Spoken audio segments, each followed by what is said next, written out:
You open that. She fit in here. I mean, she's in there. Oh, she's in there. She just has all that stuff in the garage. Is it possible somebody else could have moved it for her? Where is she at, Carol? I don't know. Police department. Police department. Hi, how's it going? Yeah. Are you Patricia? No, I'm her daughter. This is 50-year-old Carol Ray. She lives with her mother Patricia and her 3-year-old daughter. Is Patricia here? No, she's not here. No, she's her sister. Okay. I'm just asking because someone was worried they didn't know where she was at. My son John. And him and her are having a little bit of a tiff because he owes her quite a bit of money. And he's been trying to call her for 24 hours now. And I gave her the message yesterday. Carol's story makes sense to cops. Patricia doesn't want to deal with her greedy grandson, so she moved out and is ignoring him, or so Carol claims.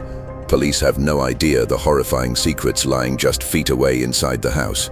Over the next few days, this simple missing persons report will become the most gruesome and disturbing case they've ever worked. And then I get a text message from Carol's mom, but it doesn't read like Carol's mom. My grandma just texted me again. Okay. And doing talks to my house again. My grandma's not at the house. It's clear that you're not telling us the truth. Where is she at, Carol? After the first visit, John calls police again, increasingly worried something happened to Patricia. At 11 a.m. on January 22nd, officers returned to Carol's house, determined to find answers. Grandma's Patricia. Mom is Carol.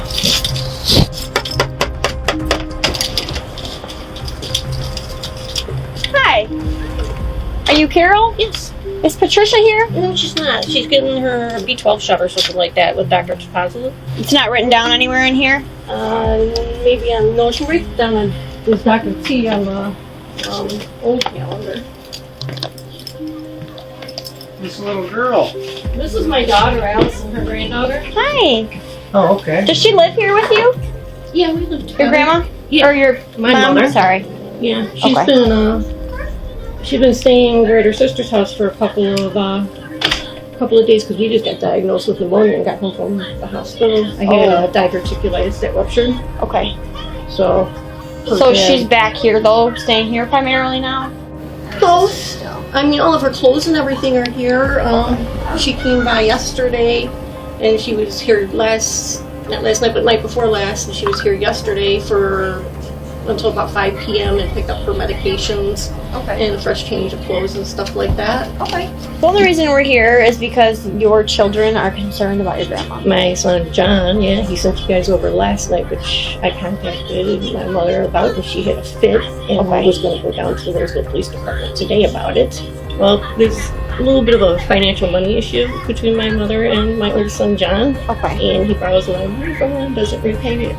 He's got a truck in the backyard she bought him, a car in the garage that she bought him that she took back because he won't pay the insurance on it. So my mom is a very finicky woman, so she got pissy about that. Now, call him when I goddamn ready to call him. I got things to take care of. Right. Okay. My mom. How old's your mom? I said she's 69 this year.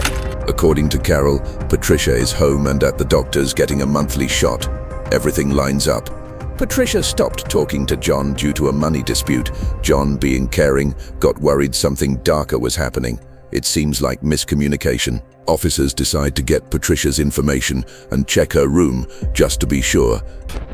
All right. Where's her room here? And it's right back here. Can we just look at it? Yeah, if you want to see where her clothes are and everything. You want to show them where Grandma B's? Oh, I'm sorry, baby. You want to show them where Grandma B's room is? Her room is the last one on the right. Allison's is the first one on the left here. We would let Natalie sleep in this bedroom since Grandma B spent the night right with you, so that she can have her stuff on. All my mom's stuff. And all her clothes are in there? All my mom's stuff is right there. Fresh clothes that she just washed. Okay. All right. We're good. We get the call, and then there's one side of the story, and then there's the other. So if he's got everyone worked out, like he might call, someone else might call, and you don't want us showing up here a million times. So we want to just see her in person. Hey, you're fine. That's all we need to do. Okay? Alrighty. Thank you. You're welcome. Have a good day. Officers have one task: confirm Patricia is okay. Officer Pelt calls the doctor's office where she's supposedly being treated. The call doesn't go as planned. Hi, this is Casey from Woods Cardiology. How can I help you? Hi, this is Officer Pelt with the Roseville Police Department. I'm just calling because I believe you have a patient in your office by the name of Patricia Bennett. And she has some family members that are concerned about her and are trying to just make sure she's there. Nope. She's not here. They might have got the date mixed up. Her appointment is February the 13th. But I'm gonna go ahead and ask a couple of my colleagues just to make sure, like, did she come here or anything like that? Is she planning on coming there? Nope. She's not supposed to be in today. Nobody's seeing, like, she hasn't come in yet or anything like that. But we can watch out and contact you. Suddenly, things don't align. John insists Patricia is missing. The only person living with her is lying about her location. Something's wrong. Officers decide to speak with John again. I just don't get why my grandma would make a Facebook post saying she's at home. You guys show up and she's not there. And that was literally 2 minutes ago. As soon as you pulled away, she texted my dad that. There may be other circumstances that we're not aware of, or the family's not aware of. I'm hoping I just have a pissed off. So what your expectation is that this woman here who's your mother, Yeah. is hiding your grandmother from you? Yeah. For what reason? For a month. She's trying to take the money from her that you think is entitled to you? No. Okay, I don't know. You know? Your grandmother, what? Our grandma raised us. Raised you, okay. Okay. So, generally, yes, I'm really concerned. Our mom's been in and out of our where life. she's at. Right, okay. You know, our mom was never in her life. And I just don't want my grandma to be passed away and she's collecting, or hopefully she's just hiding her because she's sick. And my grandma doesn't want to know. I'd rather have a pissed off grandma than a missing one. Or dead. Well, if she's dead, then, I mean, if she's got a body hiding somewhere or has done away with her, I mean, and then trying to collect Social Security or whatever she receives, I mean, that takes some effort. My grandma has fraudulent police reports on her. Yeah, police reports on her. When was it done? A couple years ago. Yeah, A couple years ago? back. Okay. And what happened to those charges? I think my grandma decided to not pursue them Okay. fully. To have, like, to lock her up because that's her daughter, but... I'm not trying to get her in trouble, but why would you keep lying? But so that's why I'm thinking that nothing's adding up. My grandma just texted me again. Okay. And doing cops in my house again. My grandma's not at the house. John's claims are terrifying. He suspects Carol of stealing from Patricia and possibly even murdering her.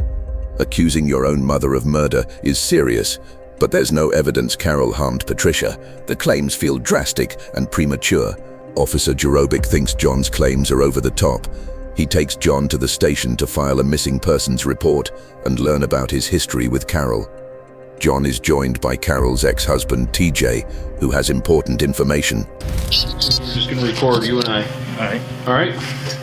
So when did you physically last see your grandmother eye to eye? Probably after Halloween, beginning of November, before I went to North Carolina. I came back from North Carolina on Thanksgiving, so didn't see her. Went there on Christmas, didn't see her.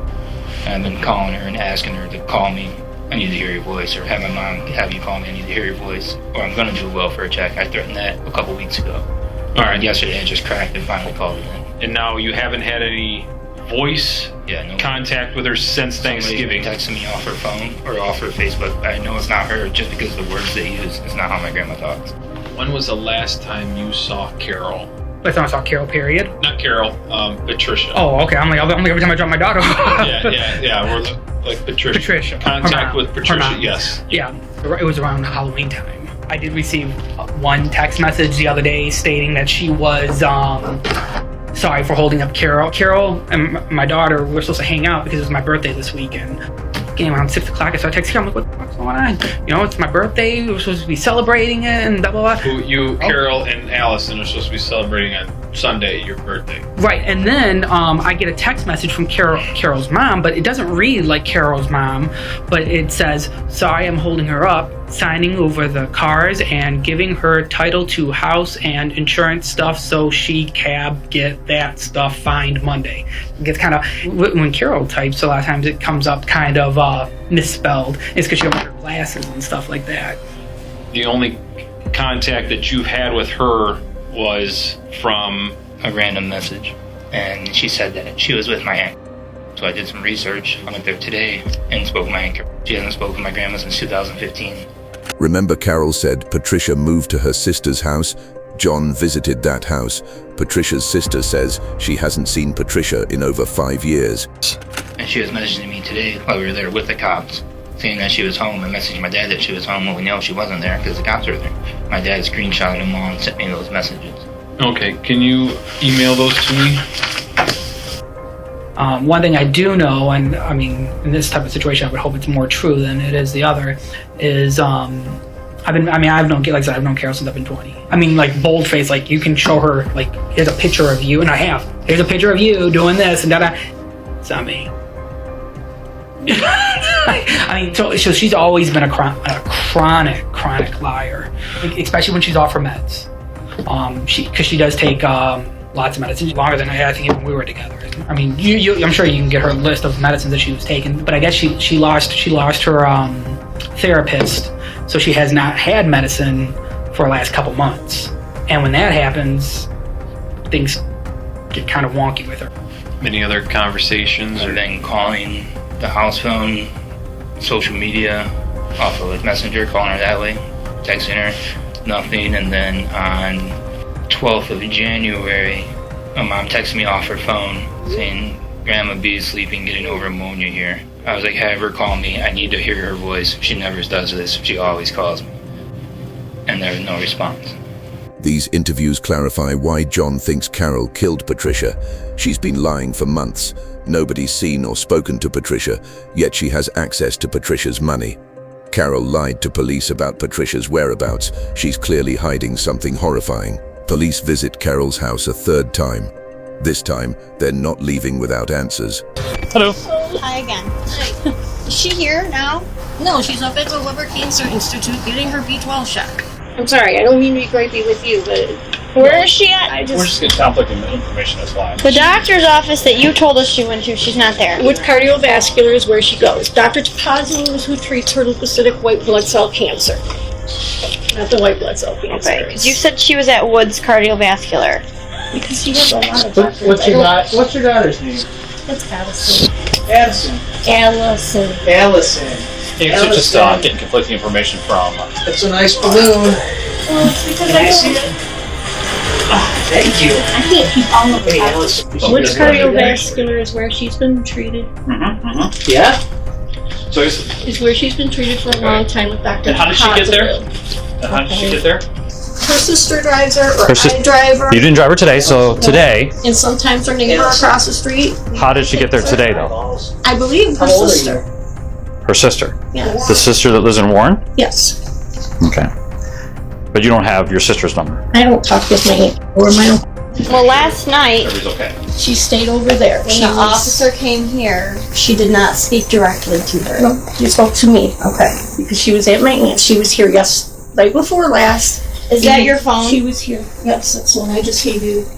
Listen, we just want to know where this lady I is. understand, but you guys are upsetting my daughter and you're upsetting me. She doesn't look upset. That's Okay? fine. Because you don't hear what she says when she leaves. I just went through a really bad domestic violence divorce situation and CPS up my butt for the past 2 We're not this here, year. but that's not what we're here for.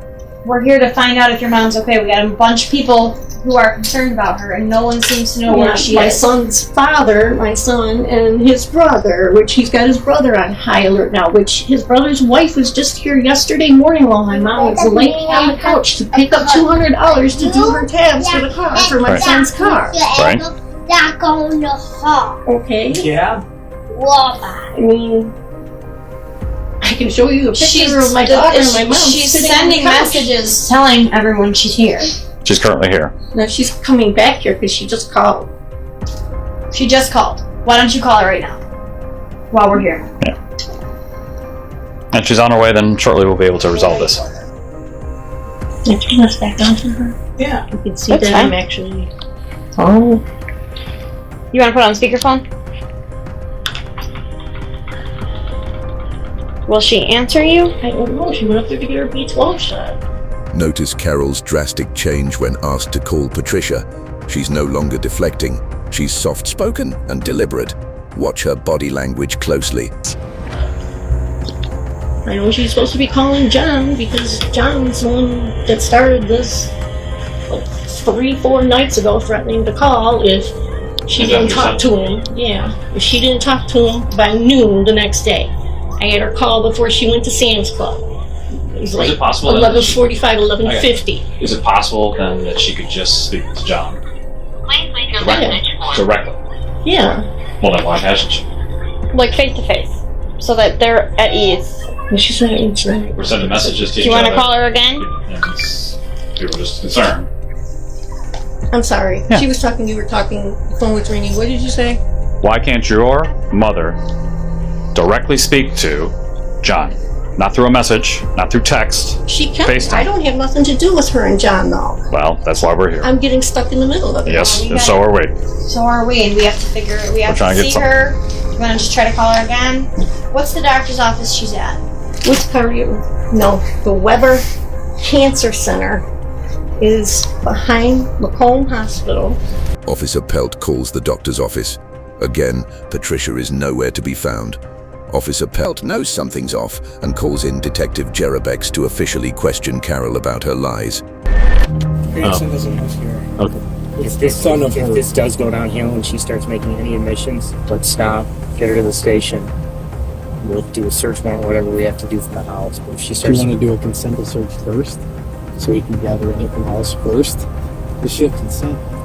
yeah, let's start out with that. She's already let me go through the house. Did you go through the garage? I have not been through The the cars, house. check the cars. No, I just went through the house. It's good to South Family. So she's at her drinking. Okay. She's Detective Jerebex. Excuse me. Yes. Hi. So we're gonna, if you don't mind, we'll get consent from you to search the house to see if there's anything that would lead us to think of who she may have went with to help you out and figure out where she went. Mm-hmm. She didn't tell you otherwise, right? You're under the impression she was supposed to be with her sister. Yes. That's what she told you. Who lives in the house? I do. My mom and this little girl over. Has she done this in the past? My mom doesn't tell anybody what she does. And your son seemed pretty concerned that she was in here. My son John. Yeah. Yeah. But she tells you that she's with her sister. That's got me. That's concerning, correct? That's got me worried. I'm not worried, but aggravated. She's not answering her phone calls. The people that she says she's with, she's not. Mm-hmm. That's got me aggravated.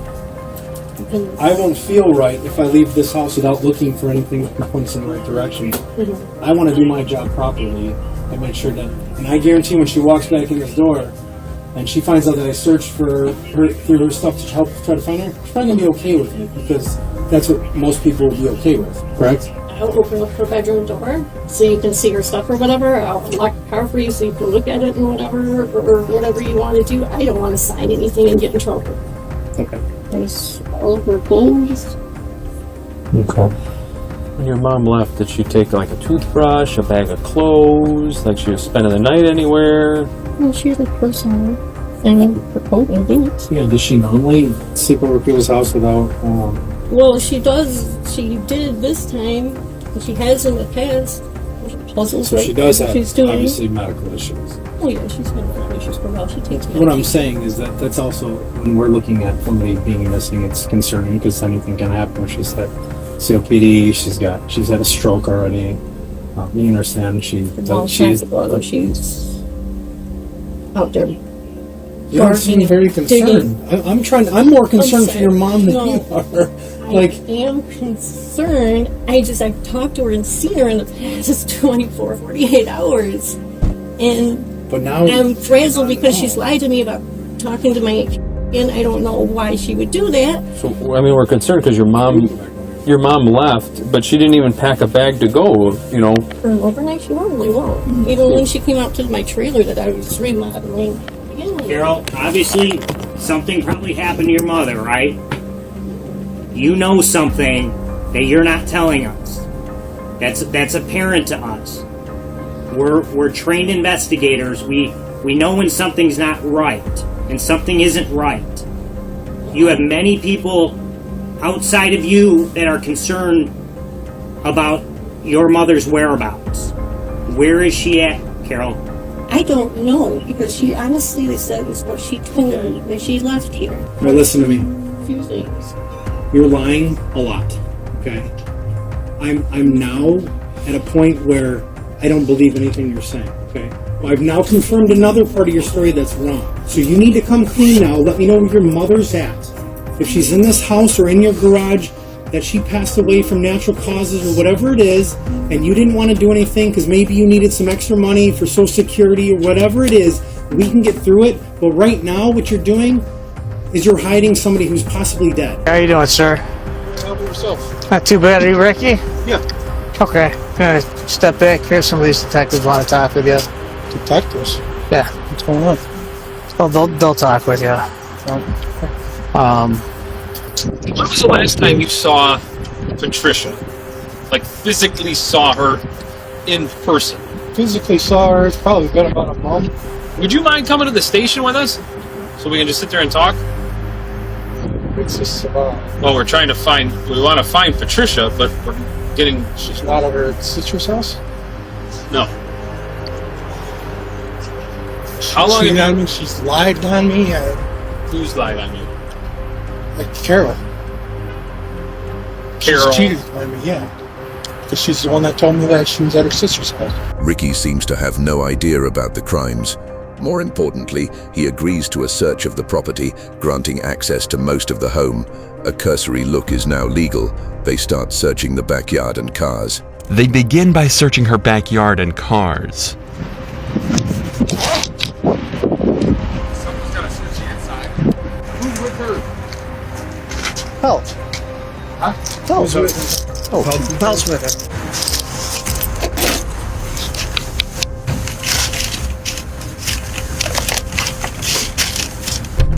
Boyfriend's here.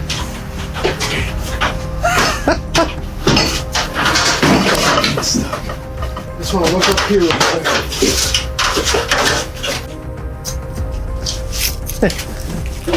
You open that? Should fit in here. I mean, Ooh, buddy. oh, all right. Bloody towels. There's in here. She's in there. She's in the house. Oh, she's in there. Open it up. Let's see. Hook them Well, up. hold on. I don't know. Hold on. Well, hold on. I don't know. I'm not just. What? Nah. I don't know. He's looking. He's looking at it. Nah, nothing. I think I opened up that grave then, and it's full of bloody towels. And it stinks like a dead body. Are you kidding me? Swear to God.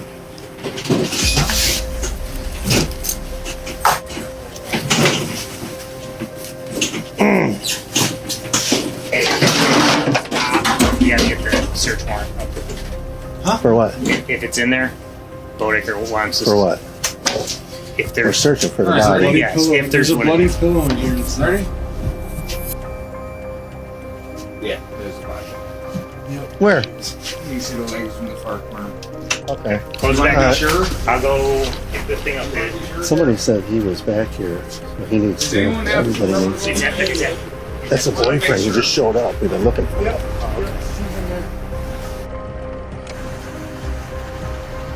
Hi, Lieutenant. I just opened up a big plastic storage bin and it smelled really bad. It was full of blood and towels, and you can see a body in there. So that's kind of where we're at. All right. we hook her, bring her in. What about Everybody was saying, people, the brothers, we need to find out what they were telling officers, because they were saying he was like in the back there yesterday. He was coming and going. Somebody might have seen. There is Yeah. still moisture on the top of that. I open it, there's still moisture on the top, so that's not been in there long.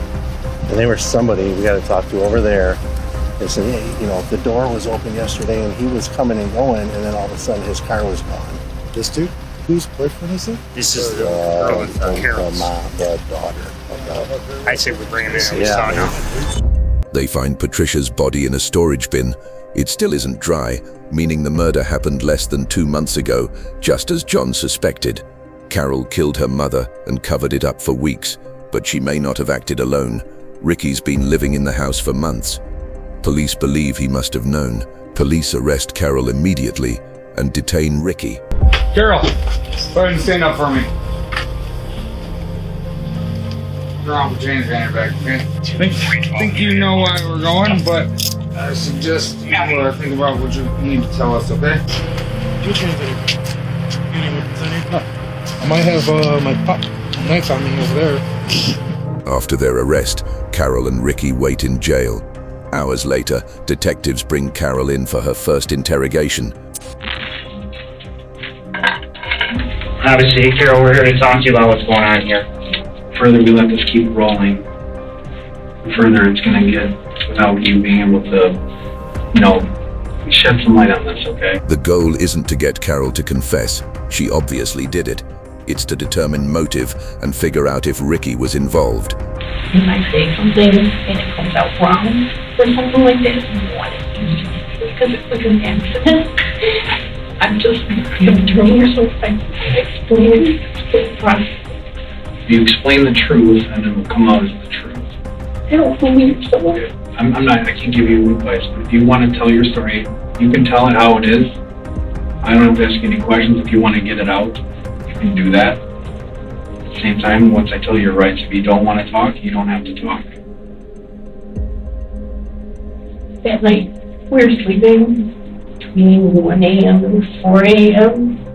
in the morning, and I heard loud banging. My daughter and I were sleeping, and I was in the back, and my mom was sleeping on the couch. Anyway, there was a big crash, and it sounded like someone was breaking through the glass window or breaking down the door in the living room. I grabbed my gun.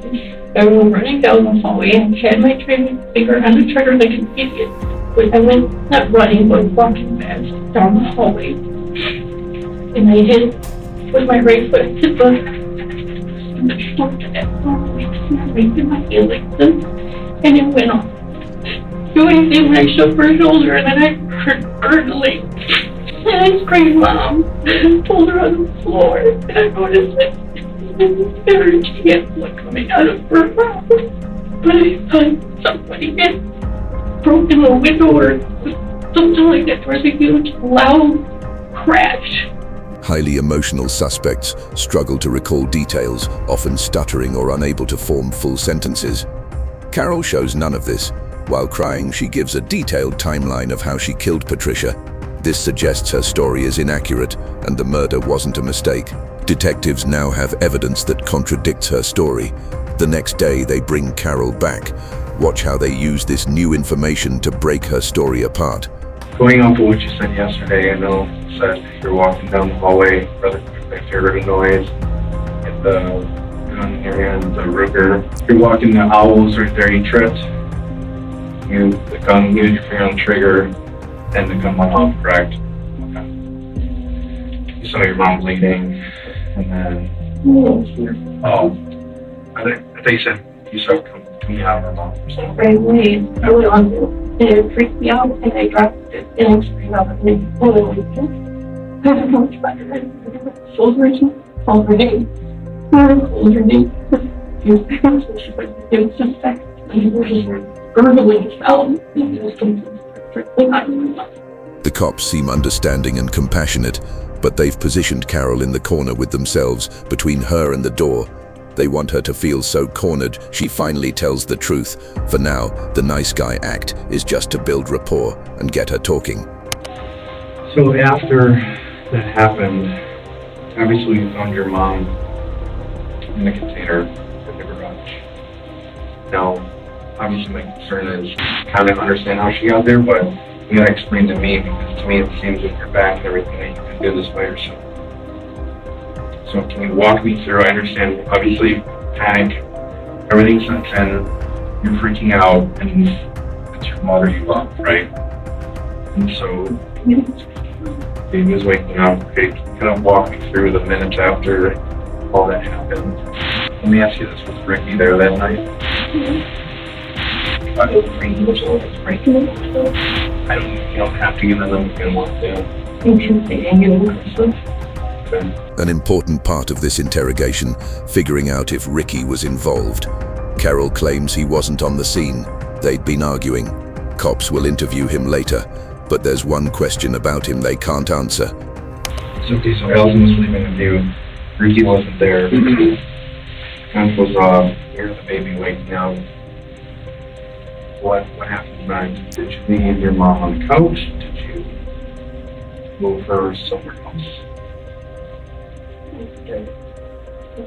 I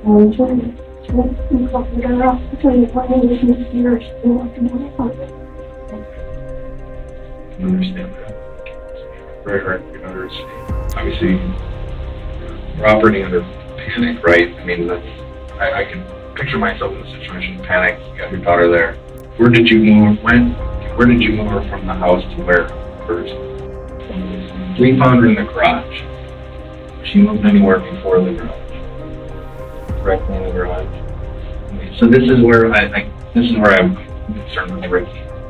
Your mom, and I know this is a hard detail to get through, but picking up your mom, there's no way you're picking it up. How did you do that by yourself? You're saying Ricky from there. Did Ricky come over and help? Did you have him help you move? Are you afraid to tell us? Are you afraid of Ricky? You don't have to be afraid. You're not going to be afraid, I promise. You're scared, aren't you?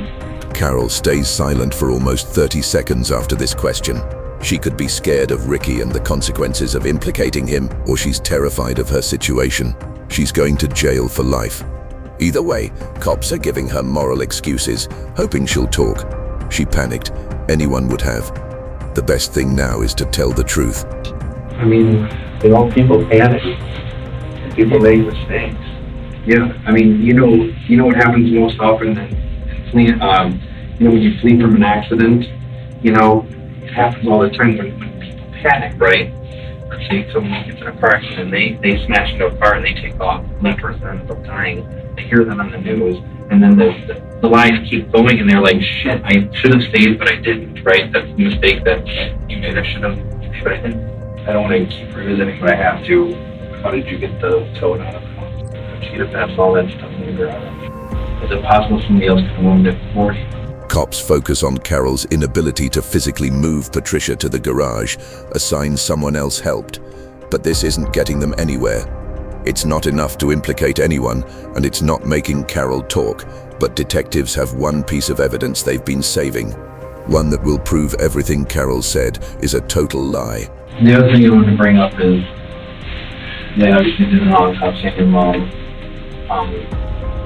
They found some puncture wounds in her neck. 3 puncture wounds. Not an old scar, but actual fresh puncture wounds in her neck. How did those get there?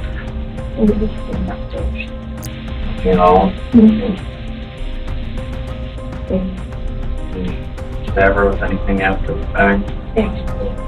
Not saying you were killing her, but like, you know what I'm saying? I'm saying, I don't know, maybe throughout the sleep she was suffering or anything like that.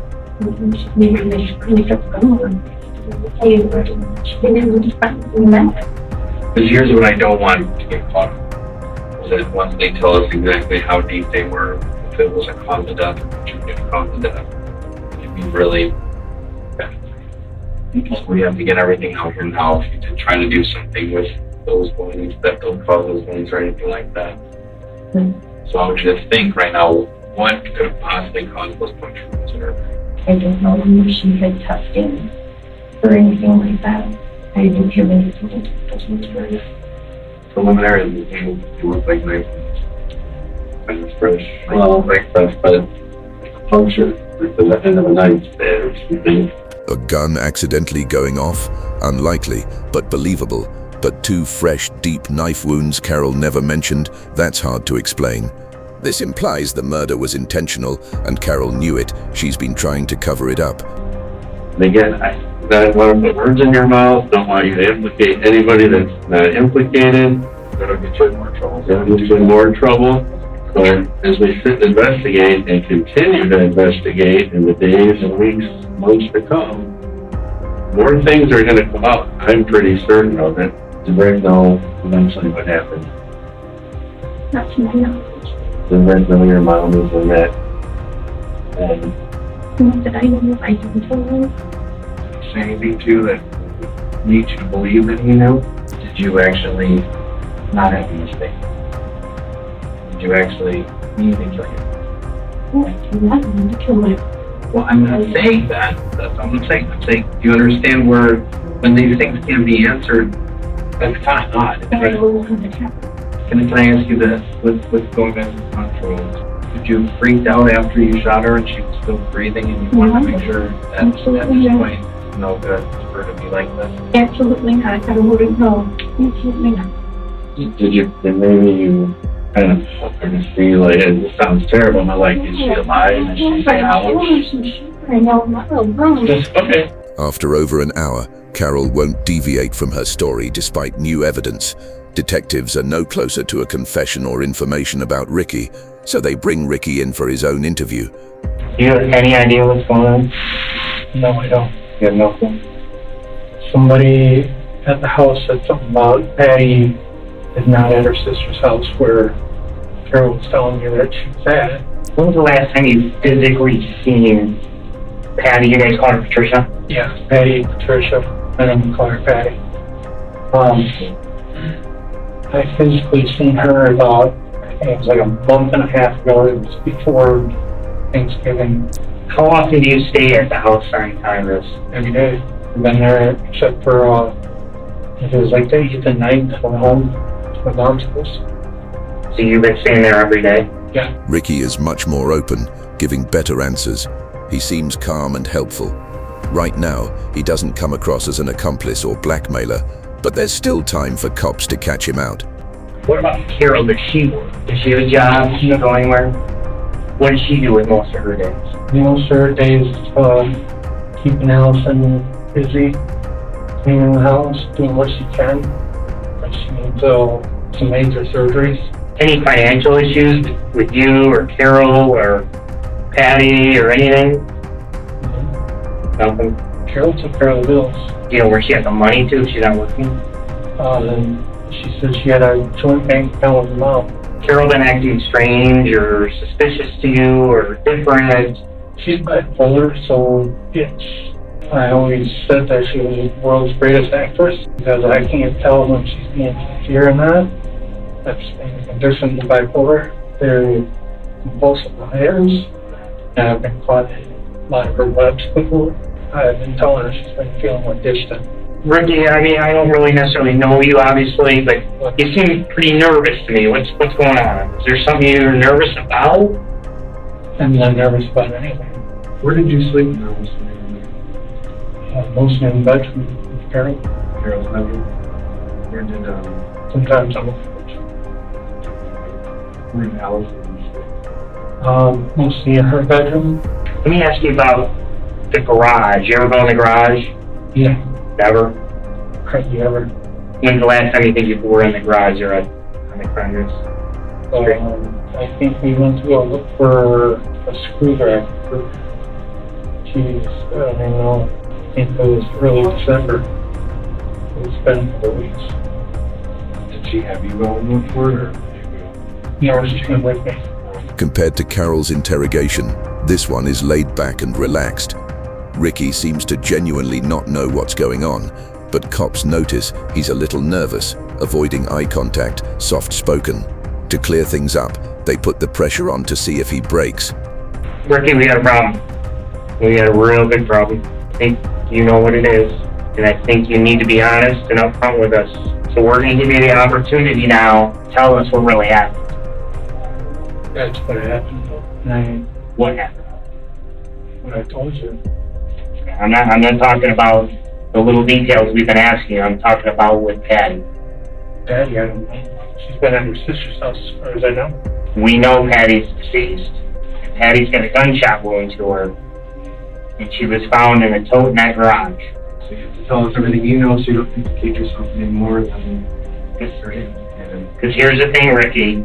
There's investigative tools we have. We're going to find out exactly when she died, where you were when she died, which I'm betting you were in that house, and you know exactly what happened.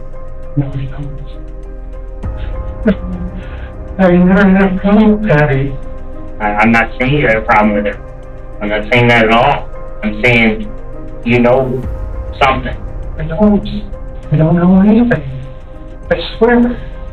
You don't know this woman, Carol. She has fucked with my head. She has cheated on me behind my back without me knowing about it. The only way I found out about it was tripping over stuff, finding it on accident. Her showing me something on her phone, and then all of a sudden, I love you too, baby, pops up on her phone. Why are you with her? We went through counseling this year, tried to make things work, because I love her, I love the house, and I said she's my own. I really do. This isn't the reaction of a guilty person. He's never defensive or annoyed. He just explains things as they are. He's not upset he's been caught. He's upset he's been accused. He also gives verifiable information, like Carol cheating on him and their therapy sessions. In 5 minutes, detectives go from suspecting him as the main accomplice to completely clearing him. Carol stays in the spotlight. Detectives conclude she acted alone and with intent. Carol killed Patricia in November and hid her body for roughly 2 months before John caught on. Though she never verbally confessed, she was charged with first-degree murder, felony use of a firearm, and larceny of $20,000 or more. She faces life in prison. Ricky was released with no charges.